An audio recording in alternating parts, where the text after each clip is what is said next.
नमस्कार, सुस्वागतम।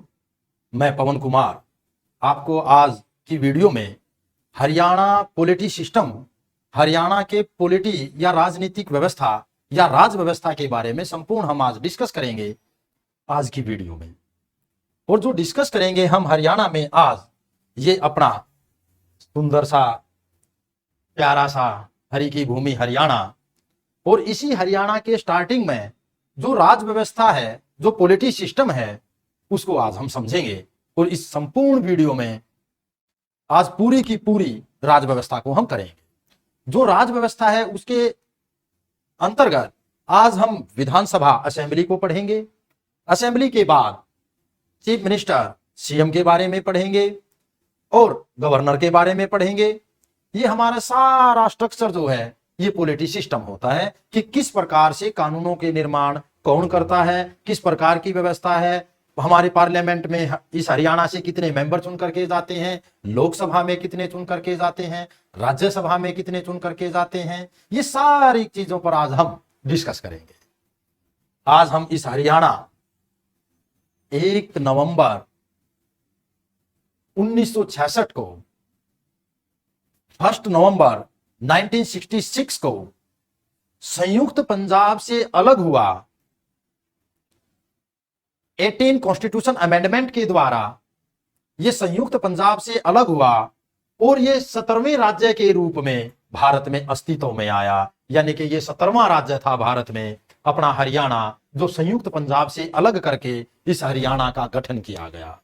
और जिस समय इस हरियाणा का गठन किया गया, उस समय देश के प्रेसिडेंट ऑफ इंडिया या भारत के प्रेसिडेंट कौन थे? भारत के प्रेसिडेंट डॉक्टर सर्वपल्ली राधाकृष्णन थे। और जब ये 1 नवंबर 1966 को हरियाणा बना, मैं आप लोगों को एक स्ट्रक्चर बताता हूं, एक बेस बताता हूं, वहां से भी क्वेश्चन आते हैं। 1 नवंबर 1966 से पहले जब 15 अगस्त 1947 को देश आजाद हुआ, उसके बाद 1949 में राज्यों के पुनर्गठन के लिए भीमसेन सत्तर कमेटी का गठन किया गया। एग्जाम में भी आया है कि भीमसेन सत्तर कमेटी का गठन कब किया गया? 1949 में भीमसेन सत्तर कमेटी का गठन किया गया। और जो भीमसेन सत्तर कमेटी का गठन किया गया, उसके बाद लैंग्वेज के बेस पर, भाषा के आधार पर राज्यों के पुनर्गठन की व्यवस्था के लिए एक नई कमेटी बनाई गई। और वो कमेटी कब बनाई गई? वो कमेटी बनाई गई 1953 में। कौन सी कमेटी बनाई गई थी? एक फैजल अली आयोग, फैजल अली कमेटी, फैजल अली समिति, ये फैजल अली कमेटी बनाई गई थी। कौन सी? फैजल अली कमेटी बनाई गई थी। और जो ये फैजल अली कमेटी बनाई गई, एग्जाम के अंदर भी आया है कि फैजल अली आयोग कब गठित किया गया था? 1953 में फैजल अली आयोग का गठन किया गया था। फैजल अली आयोग ने अपनी रिपोर्ट सेंट्रल गवर्नमेंट को सौंपी। कब सौंपी थी? अपनी रिपोर्ट सेंट्रल गवर्नमेंट को 1956 में सौंपी थी। फैजल अली आयोग कितने सदस्यीय था? वो 3 सदस्यीय था। जो फैजल अली आयोग है, इस फैजल अली आयोग के बाद उस समय ये तत्कालीन गृह मंत्री हुआ करते गुलजारी लाल नंदा, यही प्रपोजल लेकर के आए थे। और जो ये प्रपोजल लेकर के आए थे, तो उस समय के लोकसभा स्पीकर हुआ करते, कौन स्पीकर हुआ करते? सरदार हुकुम सिंह लोकसभा स्पीकर हुआ करते। फिर लोकसभा स्पीकर की अध्यक्षता में एक कमेटी का गठन किया गया और उस कमेटी ने वास्तव में ये चीज रिपोर्ट रखी सरदार हुकुम सिंह ने कि वास्तव में हरियाणा राज्य हिंदी भाषी जो इतना भी अक्षेत्र है, उसकी, उन लोगों की जो मांग है वो जायज मांग है। कौन सी मांग? एक हरियाणा अलग राज्य बने। तो गुलजारी लाल नंदा पार्लियामेंट में प्रपोजल लेकर के आया और गुलजारी लाल नंदा के बाद सरदार हुकुम सिंह की अध्यक्षता में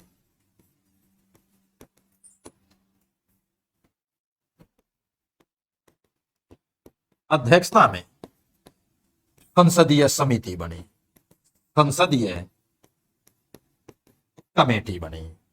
और फैजल अली आयोग की रिपोर्ट पेपर में बहुत बार आई है कि भाषा के आधार पर इंडिया में पहली कमेटी कौन सी बनी थी, जब कॉन्स्टिट्यूशन को लागू किया गया। जब कॉन्स्टिट्यूशन को लागू किया गया उसके बाद फैजल अली आयोग कमेटी बनाई गई थी। गुलजारी लाल नंदा का मूल संबंध कहां से है, अपने इस हरियाणा राज्य से गुलजारी लाल का संबंध है। यानी कि गुलजारी लाल नंदा का मूल निवास या गृह राज्य कौन सा है, अपना हरियाणा राज्य है। उसके बाद पार्लियामेंट्री कमेटी बनी और पार्लियामेंट्री कमेटी सरदार हुकुम सिंह की अध्यक्षता में बनी और इसने वास्तव में माना जो हिंदी भाषी इलाका है उसके लोगों की जो मांग है वो जायज मांग है। कौन सी मांग, एक अलग हरियाणा के लिए वो जायज मांग थी। तो फिर उसके बाद ये पार्लियामेंट में रखा गया, वोटिंग हुई और उसके बाद डॉक्टर सर्वपल्ली राधाकृष्णन के पास भेजा गया। तो कौन सा 18वां संविधान संशोधन कॉन्स्टिट्यूशन अमेंडमेंट हुआ और क्रम के अनुसार कौन सा राज्य बना, हरियाणा। क्रम के अनुसार 17वां राज्य बना। और अमेंडमेंट कौन सा हुआ था, जो अमेंडमेंट हुआ था वो 18 संविधान संशोधन कॉन्स्टिट्यूशन अमेंडमेंट हुआ।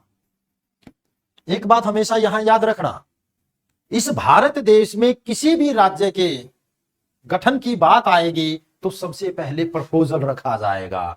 प्रपोजल किसके लिए, किसने रखा, गुलजारी लाल नंदा ने रखा। एग्जाम में आया हुआ क्वेश्चन है। फिर उसके बाद पार्लियामेंट में एक कमेटी बनती है। वो कमेटी किसकी अध्यक्षता में, सरदार हुकुम सिंह की अध्यक्षता में एक कमेटी बनी और कमेटी ने जो अपनी रिपोर्ट रखी उस रिपोर्ट के बेस पर ये अलग हरियाणा राज्य बना। अब व्यवस्था क्या आई कि पंजाब और हरियाणा राज्य की बाउंड्रियों को डिसाइड करने के लिए फिर एक कमेटी बनती है और जो फिर एक कमेटी बनेगी वो कमेटी जो भी सुप्रीम कोर्ट का रिटायर्ड चीफ जस्टिस या अदर जस्टिस होगा या हाई कोर्ट का रिटायर्ड या मौजूदा जस्टिस होगा उसकी अध्यक्षता में कमेटी बनती है जो बाउंड्रियों को डिसाइड करती है। अब क्वेश्चन पेपर में जब भी कभी क्वेश्चन आएगा, हरियाणा में जब भी क्वेश्चन आया तो हमेशा एक बात याद रखना, जब भी बाउंड्रियों को डिसाइड करने की बात आएगी, जो सीमा आयोग बनाने की बात आएगी, सीमा आयोग के जो गठन की बात आएगी उसमें हमेशा ही जस्टिस होगा, मौजूदा जस्टिस हो या पूर्व का न्यायाधीश हो। तो जो हमारे पंजाब और हरियाणा की बाउंड्रियों को डिसाइड करने के लिए किसकी अध्यक्षता में, न्यायाधीश या पूर्व में जो भी न्यायाधीश इस भारत देश में हरियाणा राज्य के गठन के लिए न्यायाधीश जो पूर्व में था उसकी अध्यक्षता में एक आयोग बनाया गया। और वो आयोग कौन सा बनाया गया, जिसको हम क्या बोलते हैं, पंजाब और हरियाणा राज्य की सीमाओं या बाउंड्रियों को डिसाइड करने के लिए किसकी अध्यक्षता में कमेटी का गठन किया गया, अध्यक्षता में न्यायाधीश या न्यायमूर्ति या न्यायाधीश।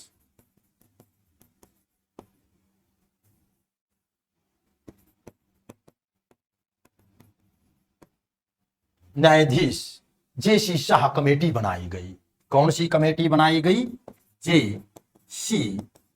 शाह, जे.सी. शाह कमेटी बनाई गई। जे.सी. शाह कमेटी किस पर्पज के लिए बनाई गई थी, पंजाब और हरियाणा की बाउंड्रियों को डिसाइड करने के लिए बनाई गई थी। फिर एग्जाम में क्वेश्चन पूछा गया, जो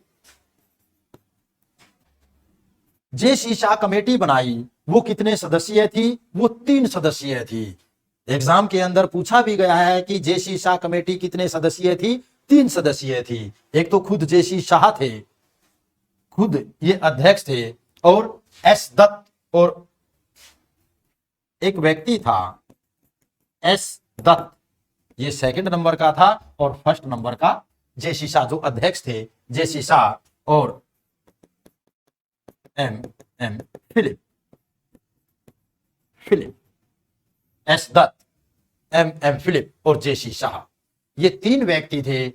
और अध्यक्ष कौन थे, न्यायमूर्ति या न्यायाधीश जे.सी. शाह, जिसकी अध्यक्षता में कमेटी का गठन किया।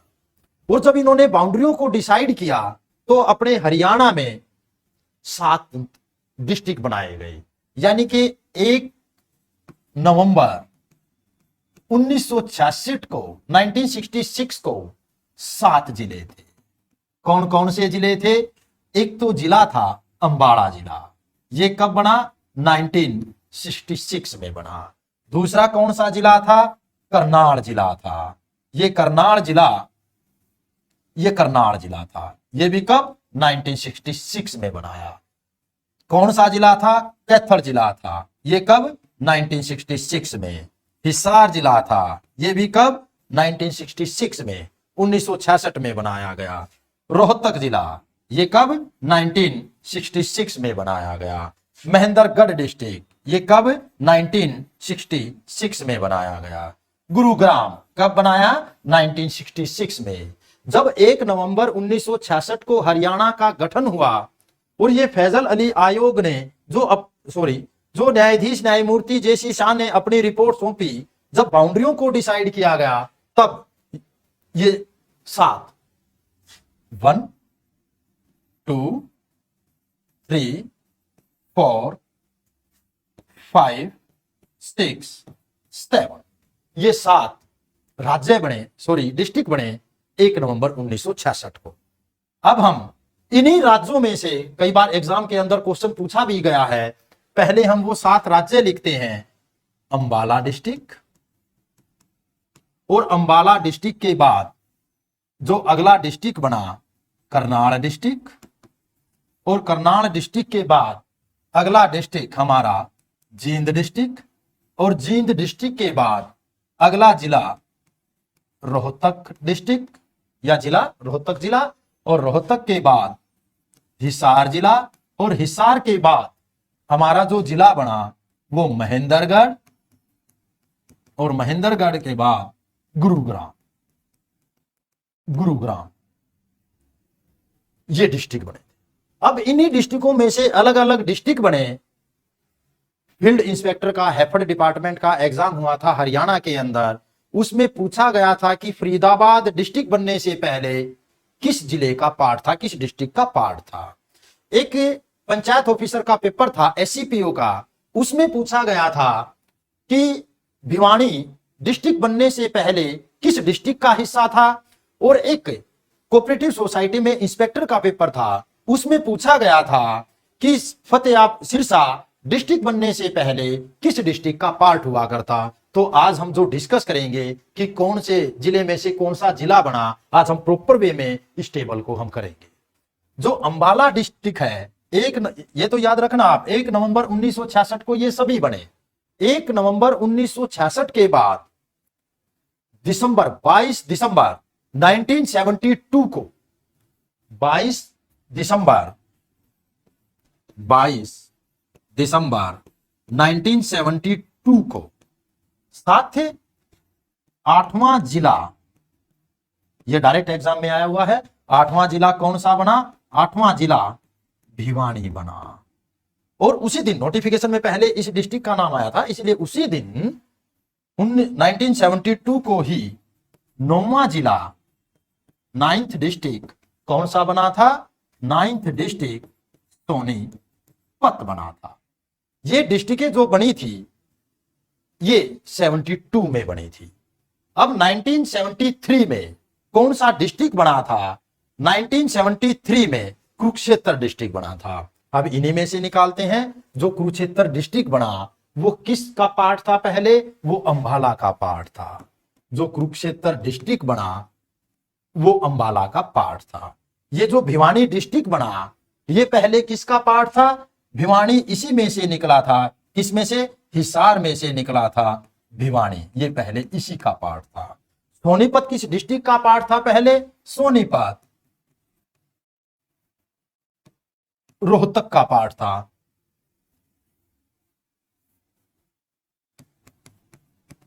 सोनीपत रोहतक का पार्ट था। अब जो 1973 में, अब ये कब बना इसको हम लिख लेते हैं ब्रैकेट में, 1973 में कुरुक्षेत्र डिस्ट्रिक्ट बना। 1975 में सिरसा डिस्ट्रिक्ट बना। सिरसा भी किससे? हिसार से। 19 पहले लिख देते हैं, सिरसा डिस्ट्रिक्ट बना। जो सिरसा डिस्ट्रिक्ट बना वो कब बना? सिरसा डिस्ट्रिक्ट 1975 में बना। जो सिरसा डिस्ट्रिक्ट बना, सिरसा डिस्ट्रिक्ट के बाद कौन सा डिस्ट्रिक्ट बना? 1979 में फरीदाबाद डिस्ट्रिक्ट बना। फरीदाबाद डिस्ट्रिक्ट बना। कब बना? 1979 में बना। अब फरीदाबाद जिला बनने से पहले किसका पार्ट था? वो गुरुग्राम का हिस्सा था। एक नया डिस्ट्रिक्ट बना 1979 में, डिस्ट्रिक्ट बना। फिर 1989 में, 1 नवंबर 1989 में सबसे ज्यादा डिस्ट्रिक्ट बने थे। वो पूछेगा कि 1 नवंबर 1989 में सबसे ज्यादा डिस्ट्रिक्ट बने, सबसे ज्यादा जिले बने, सबसे ज्यादा जिले बने। कितने जिले बने? 4 जिले बने। कितने जिले बने? 4 जिले बने। कौन कौन से जिले बने?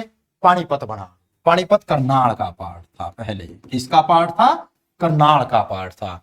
पानीपत की एक और खास बात बता दूं आप लोगों को कि 1989 में पानीपत जिला बना, फिर दोबारा से इसके जिले की मान्यता को समाप्त करके ये करनाल में मिला दिया। फिर 1992 में फिर इसको दोबारा से जिला बनाया गया। फिर पहले ये 1989 में बना, फिर इसको वापसी करनाल में मिला दिया गया, फिर करनाल से फिर अलग जिला बना दिया गया। और उसके बाद यमुनानगर बना। यमुनानगर अंबाला से ही निकला। यमुनानगर,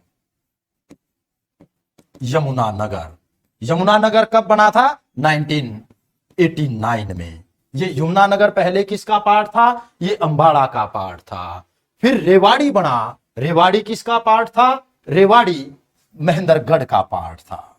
रेवाड़ी डिस्ट्रिक्ट बनने से पहले किसका पार्ट था और कब बना? ये 1989 में बना। उसके बाद कौन सा बना था? कैथल बना था। कैथल किसका पार्ट था? कैथल पहले करनाल का पार्ट था। ये कब बना? 1989 में बना। ये कब बना? अगर इसका ऑप्शन में 1989 हो, यहां लिख देते हैं 1989 हो तो ठीक है, अगर नहीं हो तो 1992।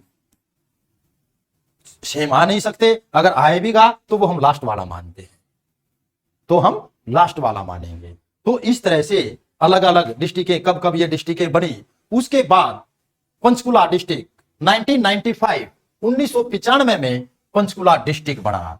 पंचकुला भी डिस्ट्रिक्ट किसका पार्ट था? इसी अंबाला का पार्ट था पंचकुला डिस्ट्रिक्ट। 1995 में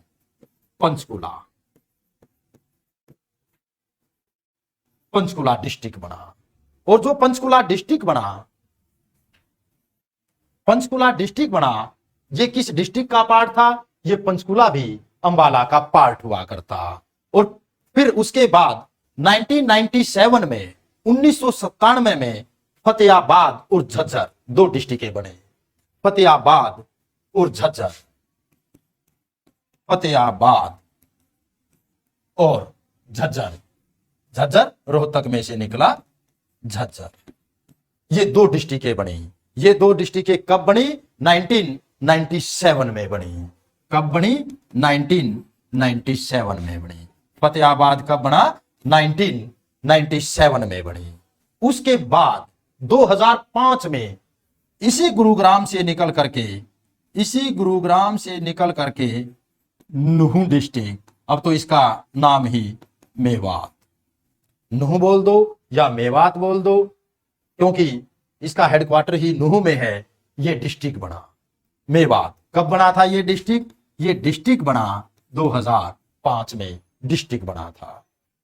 और 2005 के बाद जो नया डिस्ट्रिक्ट बना वो 2008 में पलवल बना था। पलवल किसका पार्ट था? पलवल जिला बनने से पहले इस फरीदाबाद का पार्ट था। पलवल कब बना? पलवल 2008 में पलवल बना था। और 2000 पलवल के बाद जो सबसे नया जिला है, कौन सा जिला? चरखी दादरी। इस भिवानी से निकला चरखी दादरी। चरखी दादरी। क्रम के अनुसार चरखी दादरी कौन सा जिला है? क्रम के अनुसार चरखी दादरी 22वां जिला है। और ये कब बना था? ये 2016 में बना था। सबसे नया जिला कौन सा है? चरखी दादरी। चरखी दादरी जिला बनने से पहले किसका पार्ट था? भिवानी का पार्ट था। पलवल जिला बनने से पहले किसका पार्ट था? फरीदाबाद का पार्ट था। झज्जर जिला बनने से पहले किसका पार्ट था? रोहतक का पार्ट था। इस तरह से ये टोटल जिले जो आज प्रेजेंट में हमारे जो टोटल जिले हैं, टोटल जो जिले हैं या डिस्ट्रिक्टें हैं वो 22 जिले हैं प्रेजेंट में। अब इन जिलों पर तो हमने डिस्कस कर लिया। अब इन जिलों के बाद हरियाणा में, हरियाणा विधानसभा पर, हरियाणा विधानसभा, हरियाणा विधानसभा। सबसे पहले आप लोगों से एग्जामिनर पूछ भी ले कि क्या पूछेगा वो, कि आर्टिकल, अनुच्छेद, इंडियन कॉन्स्टिट्यूशन के कौन से आर्टिकल में, इंडियन कॉन्स्टिट्यूशन के कौन से आर्टिकल में स्टेट असेंबली का डिस्कस किया गया या स्टेट असेंबली के बारे में बताया गया या स्टेट असेंबली के बारे में लिखा गया कि प्रत्येक राज्य की अपनी एक असेंबली होगी। ये कौन से आर्टिकल में लिखा गया? ये आर्टिकल कौन से आर्टिकल में? आर्टिकल 170 में लिखा गया। भाग कौन से में? इंडियन कॉन्स्टिट्यूशन के किस पार्ट में है ये व्यवस्था? तो राज्य सरकारों की जो संपूर्ण व्यवस्था है, जो पूरी की पूरी स्टेट पॉलिटी व्यवस्था है, सिस्टम है, वो कौन से पार्ट में है? इंडियन कॉन्स्टिट्यूशन के भाग। पहले मैं आप लोगों को बता दूं कि फर्स्ट में क्या बात लिखी गई है। हमारे इंडियन कॉन्स्टिट्यूशन के फर्स्ट पार्ट में भारत 28 राज्यों और 8 केंद्र शासित प्रदेशों का संघ है, यूनियन है। और दूसरे में क्या लिखा गया? दूसरे में लिखा गया भाग 2 में सिटीजनशिप, नागरिकता के लिए। और तीसरे पार्ट में क्या लिखा गया? फंडामेंटल राइट्स, मौलिक अधिकार लिखे गए। और चौथे पार्ट में क्या लिखा गया? Direct principle of state policy, राज्य नीति के निर्देशक सिद्धांतों के बारे में लिखा गया। और भाग 4 के में फंडामेंटल ड्यूटीज लिखी गई। भाग 5 में यूनियन गवर्नमेंट लिखी गई और भाग 6 में स्टेट गवर्नमेंट लिखी गई। तो भाग 6 में स्टेट गवर्नमेंट की व्यवस्था है। और इसी स्टेट गवर्नमेंट के अंडर में हमारी हरियाणा असेंबली, विधानसभा आती है। और कौन से आर्टिकल में? इंडियन कॉन्स्टिट्यूशन के में स्टेट असेंबली आर्टिकल 170 में आती है। फिर एग्जाम में के अंदर क्वेश्चन पूछा जाता है, और ये क्वेश्चन पूछा भी गया है एग्जाम के अंदर, कि भारत में जो हरियाणा संयुक्त पंजाब से अलग हुआ था, अब हरियाणा में कितने सदनीय व्यवस्था है? 1 सदन है। जब हरियाणा पंजाब का हिस्सा हुआ करता उस समय कितने सदनीय विधानमंडल था? इसको बोलते हैं विधानमंडल, यानी कि जो कानूनों का निर्माण करता है। तो विधानमंडल हरियाणा में 1 सदनीय, यानी कि 1 हाउस है, 1 हाउस है असेंबली का, 1 सदनीय विधानमंडल, यानी कि विधानमंडल या विधानसभा, विधानमंडल, यानी कि जो कानूनों का निर्माण करते हैं। संयुक्त पंजाब में क्या था? 2 स्तरीय था, यानी कि 2 हाउस थे। 2 हाउस कौन कौन से थे? एक और तो विधान सभा थी और दूसरी ओर विधान परिषदें थी। जो विधान परिषदें थी, जब हरियाणा अलग राज्य बना तो विधान परिषद को समाप्त कर दिया गया और एक ही विधानमंडल की व्यवस्था की गई।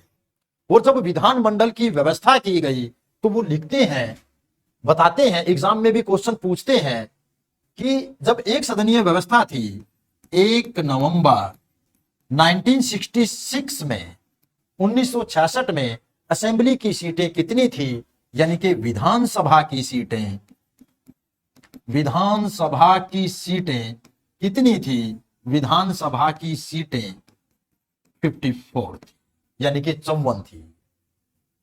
एग्जाम के अंदर यह भी क्वेश्चन आया हुआ है। फिर क्वेश्चन पूछता है एग्जामिनर कि हरियाणा में पहली बार, क्योंकि एक नया स्टेट बना था, तो उसके बाद जब फर्स्ट टाइम इलेक्शन हुए, चुनाव हुए, तो 1967 में जब पहली बार चुनाव हुए, पहली बार चुनाव हुए, तब कितनी सीटें थी? तब जो सीटें थी वो 81 सीटें थी। प्रेजेंट में 1977 में विधानसभा की सीटें कितनी कर दी गई? विधान सभा की सीटें कितनी कर दी गई? 90 कर दी गई। प्रेजेंट में इस विधानसभा की सीटें कितनी है? इस विधानसभा की सीटें 90 है, 90 है। कब की गई? 1977 में की गई। फिर एग्जाम के अंदर क्वेश्चन पूछता है, पूछा भी गया है, बहुत बार क्वेश्चन पूछा गया है। और क्वेश्चन क्या पूछते हैं? हमारे इंडियन कॉन्स्टिट्यूशन में इन विधानमंडलों में भी और लोकसभा में भी, पार्लियामेंट में भी एससी और एसटी के लिए रिजर्वेशन की व्यवस्था की गई है। तो हरियाणा में एससी के लिए, क्योंकि हरियाणा में अकॉर्डिंग टू सेंसस के पॉपुलेशन के जब भी जनगणना होती है तो हमारे यहां कुछ भी पॉपुलेशन नहीं है एसटी की, इसलिए जितनी भी सीटें हैं वो सभी सीटें एससी के लिए रिजर्व हैं। तो एससी के लिए आरक्षित सीटें कितनी सीटें हैं? 17 सीट है। ये 17 की 17 सीटें बहुत बार पूछी जाती हैं, तो ऐसे आप रटो मत चीजों को समझो। हम क्या करेंगे, उससे क्वेश्चन बनेगा, हम 22 के 22 जिले लिख लेते हैं कंटिन्यू। 22 के 22 जिले जब हम लिखते हैं तो 22 जिलों में अंबाला, पहले पंचकुला, वहीं से शुरुआत करते हैं। Panchkula district, Ambala district, Yamunanagar district, और यमुनानगर डिस्ट्रिक्ट के बाद फिर अपना कुरुक्षेत्र डिस्ट्रिक्ट, और कुरुक्षेत्र डिस्ट्रिक्ट के बाद कैथल डिस्ट्रिक्ट, और कैथल डिस्ट्रिक्ट के बाद जींद डिस्ट्रिक्ट, और जींद डिस्ट्रिक्ट के बाद करनाल डिस्ट्रिक्ट, करनाल डिस्ट्रिक्ट के बाद पानीपत डिस्ट्रिक्ट, और पानीपत डिस्ट्रिक्ट के बाद सोनीपत डिस्ट्रिक्ट, और सोनीपत डिस्ट्रिक्ट के बाद गुरुग्राम डिस्ट्रिक्ट, और गुरुग्राम डिस्ट्रिक्ट के बाद हमारी फरीदाबाद डिस्ट्रिक्ट, फरीदाबाद डिस्ट्रिक्ट के बाद हमारी कौन सी डिस्ट्रिक्ट? फरीदाबाद डिस्ट्रिक्ट के बाद पलवल डिस्ट्रिक्ट, और पलवल डिस्ट्रिक्ट के बाद नुहू या मेवात डिस्ट्रिक्ट, और उसके बाद रेवाड़ी डिस्ट्रिक्ट, और रेवाड़ी के बाद महेंद्रगढ़ डिस्ट्रिक्ट, और महेंद्रगढ़ डिस्ट्रिक्ट के बाद झज्जर डिस्ट्रिक्ट, और झज्जर डिस्ट्रिक्ट के बाद रोहतक डिस्ट्रिक्ट, और रोहतक डिस्ट्रिक्ट के बाद भिवानी डिस्ट्रिक्ट, और भिवानी डिस्ट्रिक्ट के बाद चरखी दादरी डिस्ट्रिक्ट, और चरखी दादरी डिस्ट्रिक्ट के बाद हम यही लिख लेते हैं चरखी दादरी डिस्ट्रिक्ट के बाद हिसार डिस्ट्रिक्ट, और हिसार डिस्ट्रिक्ट के बाद, ये थोड़ा सा साफ कर देते, थोड़ा सा नीचे लिख देंगे, और इसके बाद फतेहाबाद डिस्ट्रिक्ट, और फतेहाबाद के बाद सिरसा डिस्ट्रिक्ट। अब हमने इन डिस्ट्रिक्टों में, ये 22 की 22 डिस्ट्रिक्ट हैं, अब हम इन डिस्ट्रिक्टों में जो भी रिजर्व कैटेगरी एससी कम्युनिटी के लिए जो रिजर्व सीटें हैं वो अब हम इनमें लिखते चलेंगे, क्योंकि डायरेक्ट आती हैं कि ये सीट किस जिले के अंतर्गत आती है, इस जिले में कौन सी रिजर्व सीट है। तो पहले हम 22 के 22 जिले लिख करके करेंगे। पंचकुला में कोई भी रिजर्व सीट नहीं है, अंबाला में कौन सी? मौलाना रिजर्व सीट है, यमुनानगर में कौन सी? साढौरा रिजर्व सीट है, कुरुक्षेत्र में कौन सी? शाहाबाद मारकंडा रिजर्व सीट है, कैथल में कौन सी? गुहला चिक्का रिजर्व सीट है, जींद में कौन सी? नरवाना रिजर्व सीट है, करनाल में कौन सी? नीलोखेड़ी रिजर्व सीट है, पानीपत में कौन सी रिजर्व सीट है? पानीपत में इसराना रिजर्व सीट है। सोनीपत में कौन सी रिजर्व सीट है? खरखोदा रिजर्व सीट है। गुरुग्राम में कौन सी रिजर्व सीट है? गुरुग्राम में पटौदी रिजर्व सीट है। फरीदाबाद में कोई भी रिजर्व सीट नहीं। पलवल में कौन सी रिजर्व सीट है? पलवल में होडल रिजर्व सीट है। मेवात में कोई भी रिजर्व सीट नहीं। रेवाड़ी में बावल रिजर्व सीट है। महेंद्रगढ़ में कोई भी रिजर्व सीट नहीं है। झज्जर में खुद झज्जर रिजर्व सीट है। रोहतक में कलानौर रिजर्व सीट है। भिवानी में बवानी खेड़ा ये भी एससी के लिए रिजर्व सीट है। चरखी दादरी में कोई भी रिजर्व सीट नहीं। हिसार में कौन सी रिजर्व सीट है? हिसार में जो रिजर्व सीट है वो है उकलाना, ये हिसार की रिजर्व सीट है। फतेहाबाद में कौन सी रिजर्व सीट है? रतिया रिजर्व सीट है। सिरसा में कौन सी रिजर्व सीट है?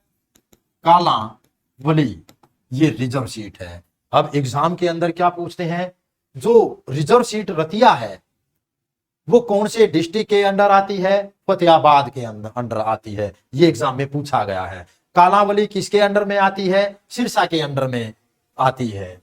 किस जिले के अंडर में आती है? पटौदी सीट किसके अंडर में आती है? गुरुग्राम के अंडर में आती है। फिर टोटल 22 सीटों में से जो 17 हैं वो इन जिलों में है। और ऐसे कौन से जिले हैं जहां एक भी रिजर्व सीट नहीं है? पंचकुला एक भी रिजर्व सीट नहीं है। और दूसरा फरीदाबाद में एक भी रिजर्व सीट नहीं है। मेवात या नूह में एक भी रिजर्व सीट नहीं है। महेंद्रगढ़ में एक भी रिजर्व सीट नहीं है। चरखी दादरी में एक भी रिजर्व सीट नहीं है। तो क्वेश्चन एग्जामिनर क्या पूछता है? क्वेश्चन पूछता है कि हरियाणा में ऐसे कितने जिले हैं जहां एक भी रिजर्व सीट नहीं है? तो 5 जिले हैं जहां एक भी रिजर्व सीट नहीं है। वो 5 जिले जब हम इस टेबल को करेंगे तो वो 5 डिस्ट्रिक्ट जिले आ जाएंगे कि कौन कौन से जिले में रिजर्व सीटें नहीं है। फिर क्वेश्चन पूछता है एग्जामिनर, क्या क्वेश्चन पूछता है? इन रिजर्व सीटों में सबसे बड़ी रिजर्व सीट कौन सी है? सबसे बड़ी रिजर्व सीट रतिया है। रतिया में क्या है? सबसे बड़ी रिजर्व सीट है, सबसे बड़ी रिजर्व सीट।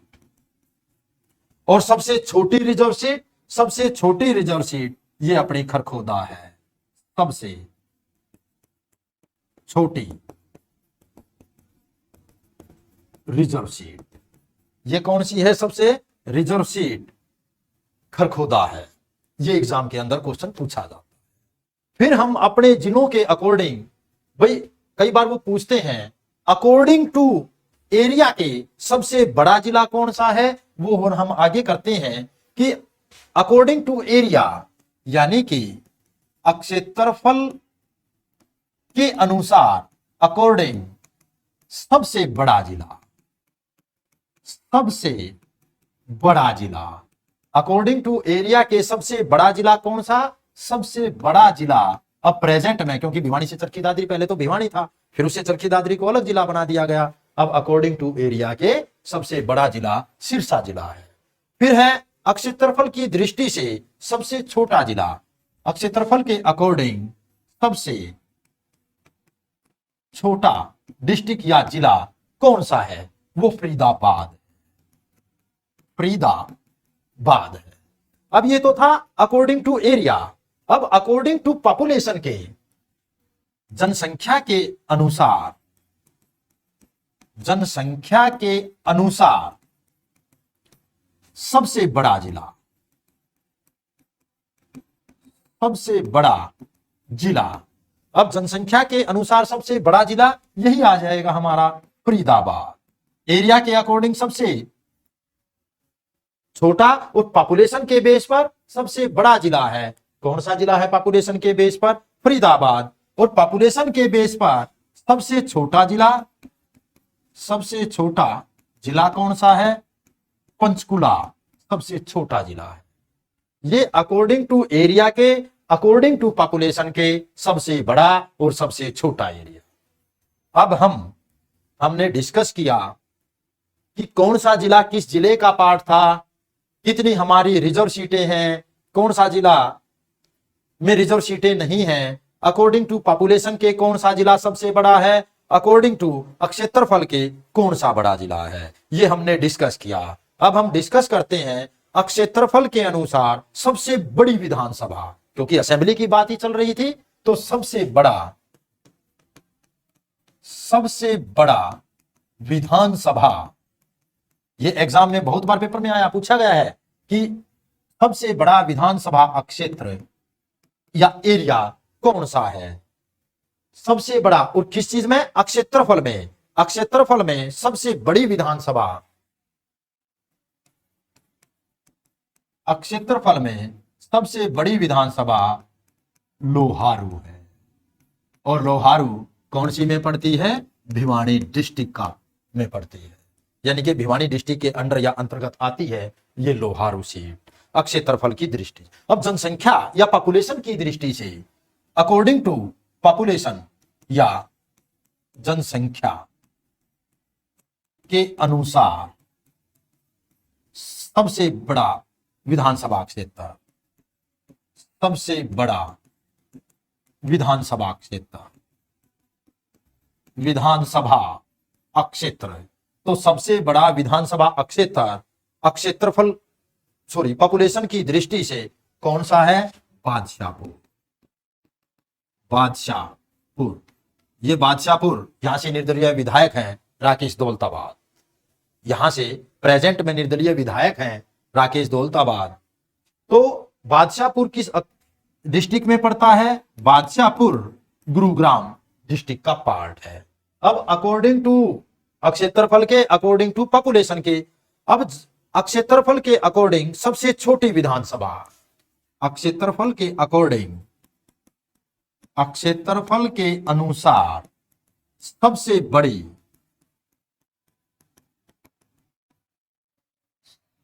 सबसे बड़ी होगी सबसे छोटी, सबसे छोटी विधानसभा क्षेत्र।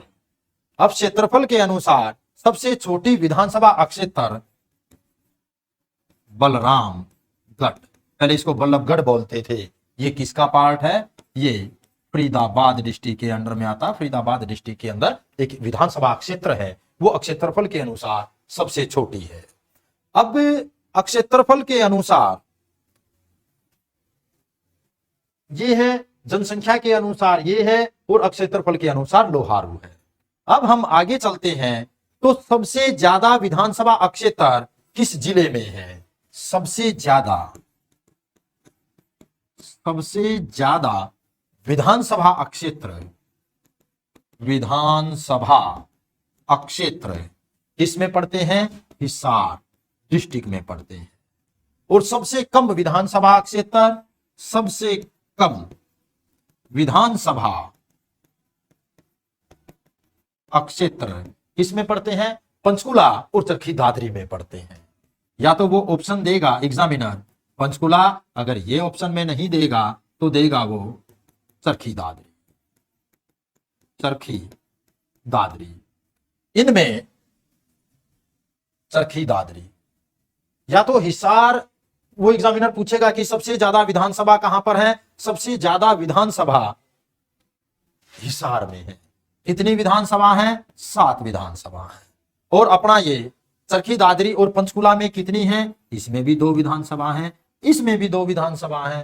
तो वो एग्जामिनर, ये भी पेपर में कई बार आया कि सबसे ज्यादा विधानसभा किस जिले में पड़ती है, हिसार में पड़ती है, कितनी है, 7 है। सबसे कम कौन सी में है, चरखी दादरी में है, पंचकुला में है, कितनी कितनी है, 2-2 है। तो ये आज हमने इस असेंबली के बारे में संपूर्ण डिस्कस किया कि हमारी असेंबली में सबसे बड़ी सीट, सबसे छोटी सीट, सबसे रिजर्व सीट, इस प्रकार की हमने व्यवस्था पर डिस्कस किया। अब हम आगे चलते हैं थोड़ा सा, और थोड़ा सा आगे चलते हुए हम अपने प्रेजेंट में जो विधानसभा चल रही है, आज हम उसके बारे में डिस्कस करेंगे। ज्यादा लंबी वीडियो हो जाएगी, इसलिए आज हम इतना ही डिस्कस करेंगे कल जो हम डिस्कस करेंगे वो प्रेजेंट की विधानसभा पर डिस्कस करेंगे और गवर्नर पर डिस्कस करेंगे, इन सभी, और अपने पंजाब एंड हरियाणा हाईकोर्ट के बारे में मैं नेक्स्ट वीडियो में आप लोगों से डिस्कस करूंगा। नमस्कार।